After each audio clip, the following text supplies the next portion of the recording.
पद्मासन। इस आसन में पैरों का आधार पद्म अर्थात कमल जैसा बनने से इसको पद्मासन या कमलासन कहा जाता है। सर्वप्रथम बिछे हुए आसन के ऊपर स्वस्थ होकर बैठें। श्वास और प्रश्वास सामान्य रूप से गहरी लेते रहें। अब अपने सुविधा अनुसार पहले दायां या बायां, अपने सुविधा अनुसार दाहिने पैर को मोड़ते हुए बाएं पैर के जंघाओं पर और बायां पैर को मोड़ते हुए दाहिने पैर के जंघाओं पर रखेंगे। आप पहले बायां भी कर सकते हैं, अपनी सुविधा अनुसार करेंगे। पैर के तलवे ऊपर की ओर और नाभि के नीचे रहे, घुटने जमीन से लगे रहेंगे।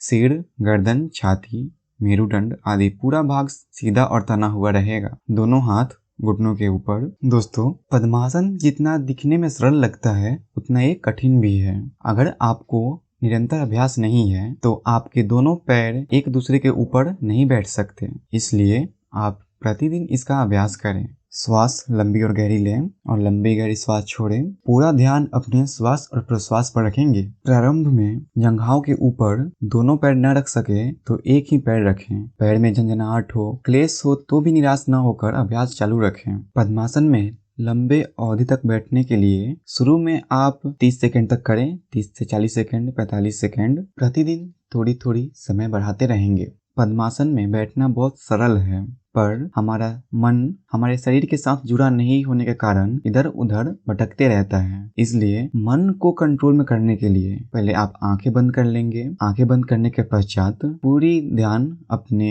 शरीर के ऊपर रखने का प्रयास करेंगे, क्योंकि आंखें अगर खुली रहेंगी तो हमारा मन इधर उधर भटकने लगता है। मन को रोकने के लिए अपना पूरा ध्यान श्वास और प्रश्वास, आप श्वास ले रहे हैं और श्वास छोड़ रहे हैं, इस स्थिति को देखते रहें। इससे आपका मन एकाग्र रहेगा। अब भावना करें कि मूलाधार चक्र में छिपी हुई शक्ति का भंडार खुल रहा है। निम्न केंद्र में स्थित चेतना तेज और औज के रूप में बदलकर ऊपर की ओर आ रही है। लाभ की बात करें तो इसके बहुत सारे अनेकों लाभ हैं, पर हम थोड़ी समय लेते हुए इसके लाभ को बताने का प्रयास करेंगे। पद्मासन में बैठने से शरीर की ऐसी स्थिति बनती है जिससे श्वसन तंत्र, ज्ञान तंत्र और रक्ताभिसरण तंत्र सुव्यवस्थित ढंग के कार्य कर सकते हैं। फलतः जीवन शक्ति का विकास होता है। पद्मासन का अभ्यास करने वाले साधक के जीवन में एक विशेष प्रकार की आभा प्रकट होती है। इस आसन के द्वारा योगी, संत, महापुरुष महान हो गए हैं। पद्मासन के अभ्यास से उत्साह में वृद्धि होती है, स्वभाव में प्रसन्नता बढ़ती है, मुख तेजस्वी बनता है, बुद्धि का अलौकिक विकास होता है, चित्त में आनंद उल्लास रहता है, चिंता, शोक, दुख, शारीरिक विकार दब जाते हैं, कुविचार पलायन होकर सुविचार प्रकट होने लगते हैं। पद्मासन के नियमित अभ्यास से रजस और तमस के कारण व्यग्र बना हुआ चित्त शांत होता है, सत्वगुण में अत्यंत वृद्धि होती है। प्राणायाम, सात्विक मिताहार और सदाचार के साथ पद्मासन का अभ्यास करने से अतः स्रावी ग्रंथियों को विशुद्ध रक्त मिलता है। फलतः व्यक्ति के कार्य शक्ति बढ़ने से भौतिक एवं आध्यात्मिक विकास शीघ्र होता है। बौद्धिक मानसिक कार्य करने वाले के लिए, चिंतन मनन करने वालों के लिए एवं विद्यार्थियों के लिए यह आसन खूब लाभदायक है। चंचल मन को स्थिर करने के लिए यह एवं वीर्य रक्षा के लिए यह आसन अद्वितीय है। श्रम और कष्ट रहित 1 घंटे तक पद्मासन में बैठने वाले व्यक्ति का मनोबल खूब बढ़ता है। अनिद्रा के रोग के लिए यह आसन रामबाण इलाज है। इससे शारीरिक मोटापन कम होता है और शारीरिक एवं मानसिक स्वास्थ्य की सुरक्षा के लिए यह आसन सर्वोत्तम है।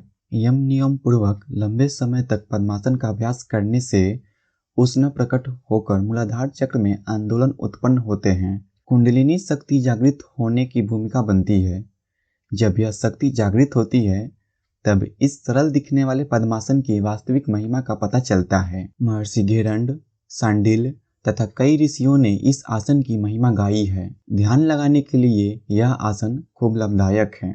पद्मासन करने से शरीर को बहुत जबरदस्त फायदे मिलते हैं। अगर आप कभी अशांत और बेचैन महसूस कर रहे हैं तो पद्मासन का अभ्यास करें। ये आपके मन को शांत करने में मदद करेगा। योगी इस आसन को अलौकिक ऊर्जा प्राप्त करने, मेडिटेशन या ध्यान करने, चक्र या कुंडलिनी को जागृत करने के लिए करते हैं।